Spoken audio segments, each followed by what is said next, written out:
दोस्तों, जब आपका ही पड़ोसी आपकी सबसे बड़ी सामरिक कमजोरी के ऊपर दुश्मन को ला करके बैठा दे, तो जवाब सिर्फ डिप्लोमेटिक नहीं होता। क्या भारत चुपचाप बैठ करके अपनी सीमाओं के पास में एक नया सिक्योरिटी क्राइसिस खड़ा होने देगा? पिछले कुछ दिनों से ढाका से लेकर के बीजिंग तक एक नया पावर गेम चल रहा है। एक ऐसा खेल चल रहा है जिसका सीधा टारगेट भारत का वो हिस्सा है जिसे पूरी दुनिया चिकन नेक के नाम से जानती है। लेकिन इस बार न्यू दिल्ली का रिस्पांस डिफेंसिव नहीं है।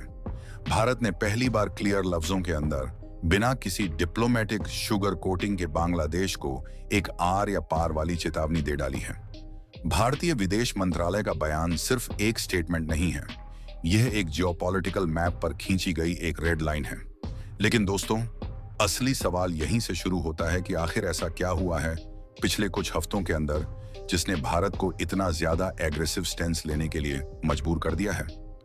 दोस्तों, कहानी की शुरुआत होती है तीस्ता नदी से। तीस्ता कोई आम रिवर नहीं है। यह सिक्किम के ग्लेशियर से निकल करके वेस्ट बंगाल की वादियों से होते हुए सीधे बांग्लादेश के अंदर एंटर करती है। यूं तो भारत और बांग्लादेश के बीच में कुल 54 नदियां शेयर होती हैं, लेकिन तीस्ता का पानी हमेशा से दोनों देशों के बीच में एक बेहद उलझा हुआ सेंसिटिव मुद्दा रहा है। साल 2011 से इसका वाटर शेयरिंग एग्रीमेंट अटका पड़ा है और इसी डिप्लोमेटिक डेडलॉक का फायदा उठाने के लिए अब सीधे तौर पर एंट्री हुई है चाइना की। चाइना ने तीस्ता नदी के ऊपर एक मैसिव इंफ्रास्ट्रक्चर प्रोजेक्ट, जिसे Teesta river comprehensive management and restoration project कहा जा रहा है, उसका पूरा मास्टर प्लान रेडी कर लिया है। दोस्तों, हाल ही के अंदर बांग्लादेश के प्रधानमंत्री तारिक रहमान ने चाइना का एक बेहद अहम दौरा किया है। वहां उन्होंने चाइनीज अथॉरिटीज और जल संसाधन मंत्री ली गुओइंग के साथ में क्लोज डोर मीटिंग्स की हैं। डील लगभग पक्की हो रही है कि चाइना इस तीस्ता प्रोजेक्ट के अंदर मिलियंस ऑफ डॉलर पंप करेगा। इसके साथ ही नदी की गहरी ड्रेजिंग होगी। 100 किलोमीटर से ज्यादा लंबे नए तटबंध या एम्बार्कमेंट्स बनेंगे और एक बेहद आधुनिक सिंचाई नेटवर्क खड़ा किया जाएगा। दोस्तों, सुनने में यह एक नॉर्मल डेवलपमेंट प्रोजेक्ट लगता है जिसका मकसद बांग्लादेश के अंदर बाढ़ और सूखे की समस्या का समाधान खोजना है। लेकिन यहीं पर कहानी सबसे इंटरेस्टिंग है। जो बात सामने दिख रही है, असली खेल उससे बहुत विकराल है। भारत को परेशानी इस बात से बिल्कुल नहीं है कि बांग्लादेश अपने यहां इंफ्रास्ट्रक्चर डेवलपमेंट कर रहा है। भारत की असली चिंता ज्योग्राफी और स्ट्रेटेजिक पोजीशनिंग से जुड़ी हुई है। तीस्ता नदी का जो हिस्सा बांग्लादेश में है, वह भारत के सिलीगुड़ी कॉरिडोर के बेहद करीब है। सिलीगुड़ी कॉरिडोर यानी कि चिकन नेक महज 20 से 22 किलोमीटर या 25 किलोमीटर चौड़ा एक संकरा और क्रिटिकल रास्ता है जो पूरे नॉर्थ ईस्ट इंडिया को भारत के बाकी हिस्सों से जोड़ता है। चाइना की दशकों से यह लॉन्ग टर्म स्ट्रेटजी रही है कि किसी भी तरह से इस कॉरिडोर के पास में अपना मिलिट्री, टेक्निकल या इंटेलिजेंस प्रेजेंस बढ़ाया जाए। दोस्तों, याद कर लीजिए साल 2017 का डोकलाम स्टैंड ऑफ। चाइना वहां किस तरह से आकर के बैठ गया था। वो भूटान के रास्ते चिकन नेक की तरफ ही आगे बढ़कर के आसानी से पहुंच बना रहा था।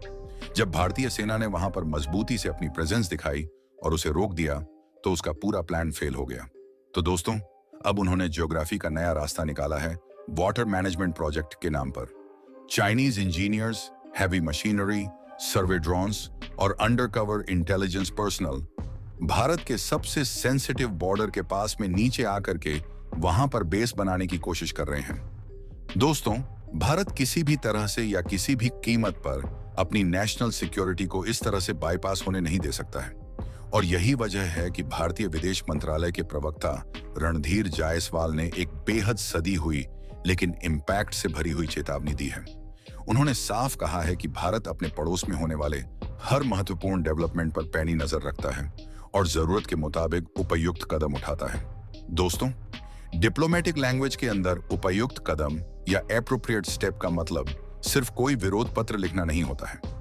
इंटरनेशनल रिलेशंस के अंदर इसका सीधा मतलब होता है कि अगर हमारी सिक्योरिटी आर्किटेक्चर पर आंच आई तो हम एक्शन लेंगे और वो एक्शन आपकी इकोनॉमी, आपके इंफ्रास्ट्रक्चर के लिए बहुत ज्यादा भारी पड़ने वाला है। अब दोस्तों, जरा ध्यान से समझिए, क्योंकि पूरा का पूरा गेम इसी पर टिका है। भारत के पास में ऐसा कौन सा लेवरेज है जो रातों रात चाइना और बांग्लादेश के इस अरबों डॉलर के सपने को पानी में मिला सकता है? तो दोस्तों, इस पूरी जियोपॉलिटिकल टेंशन का अल्टीमेट इलाज वेस्ट बंगाल के जलपाईगुड़ी जिले के अंदर मौजूद है। इसका नाम है गजलडोबा तीस्ता बैराज। दोस्तों, यह बैराज तीस्ता नदी पर बना है और इसका पूरा कंट्रोल इंडिया के पास में है।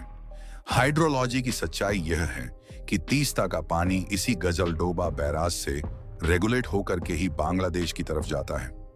खुद बांग्लादेश के जल विशेषज्ञ और पॉलिसी मेकर्स इस बात को अच्छे तरीके से जानते हैं कि चाइना वहां चाहे कितने भी डैम बना ले, कितने भी भारी एम्बार्कमेंट्स बना ले, अगर भारत ने गजलडोबा बैराज से पानी का बहाव कम कर दिया, अपने नेशनल इंटरेस्ट के हिसाब से कंट्रोल कर लिया, तो उस multi million dollar Chinese project के अंदर सिर्फ धूल उड़ेगी।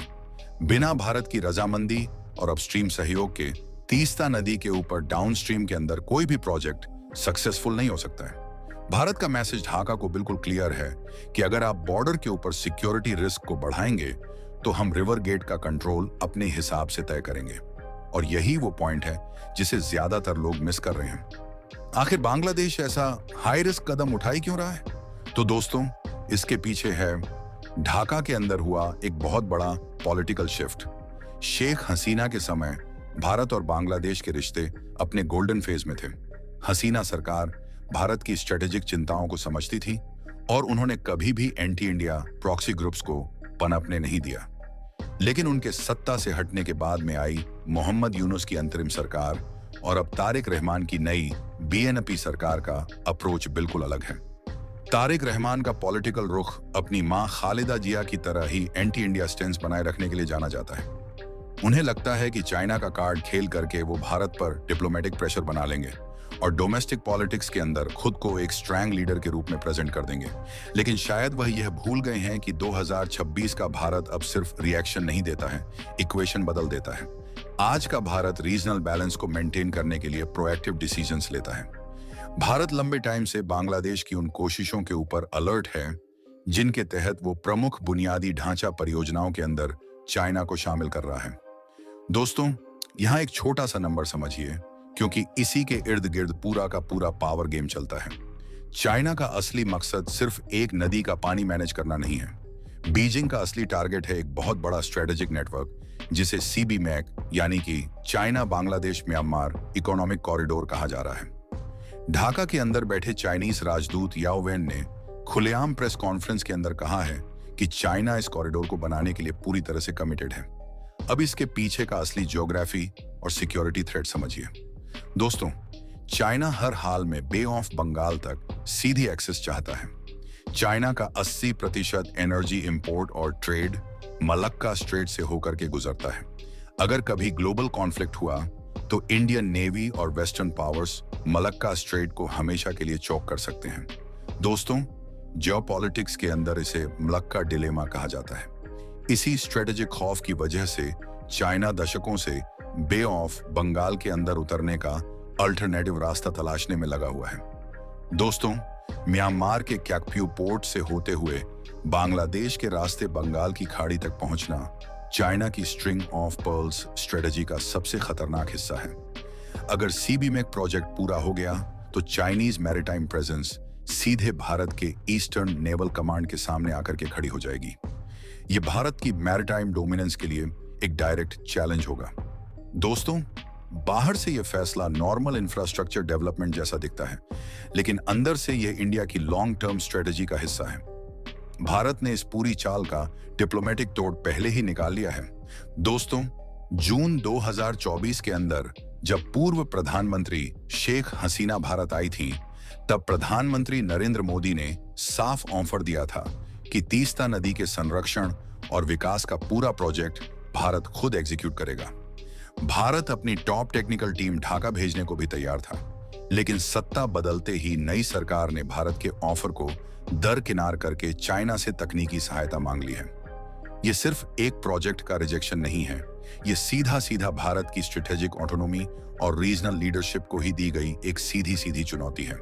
अब खेल सिर्फ हेडलाइंस का नहीं, ग्लोबल पावर शिफ्ट का हो जाता है।